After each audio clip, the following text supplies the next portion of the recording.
Robert Clark here, and today we're going to talk about an extremely fun question.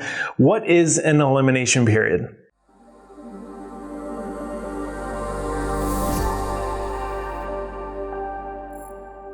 Now, chances are, if you're watching this video, you've probably come across the phrase elimination period in either your employer's benefits material or a policy that you're holding and you're trying to figure out.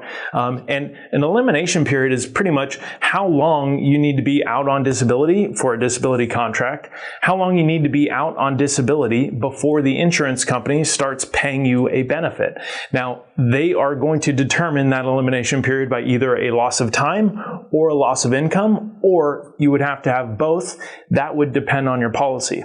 Now, what most people don't realize about an elimination period is it's going to be a period of, let's say, 90 days or 180 days. When the insurance company starts paying your benefit, it's actually paid at the end of a month.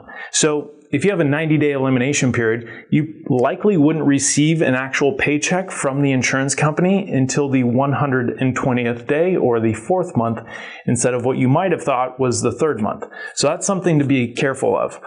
Now, if you're looking at an insurance policy for yourself, a disability income insurance policy, and you're wanting to know what's the right elimination period for yourself, the things that I would think about is if you're an employee of an organization and your paycheck depends on you being there, then I would think about how much savings, emergency savings, do you have set aside? How long would you be able to sustain your current lifestyle based on that emergency savings? Now, keep in mind, you might have, at a time that you're disabled, you might have higher deductibles and copays and some higher expenses. So factor that in as you're doing that planning. But that will give you a rough gauge as to how long you can self-insure if you were to be out of work due to an illness or injury. Now, if you're a business owner, what type of elimination period should you look at? It's also important to consider that same savings mindset of, how long could we really self-insure if we had zero income? But another thing to incorporate for a business owner is really thinking about the lag time on your accounts receivables.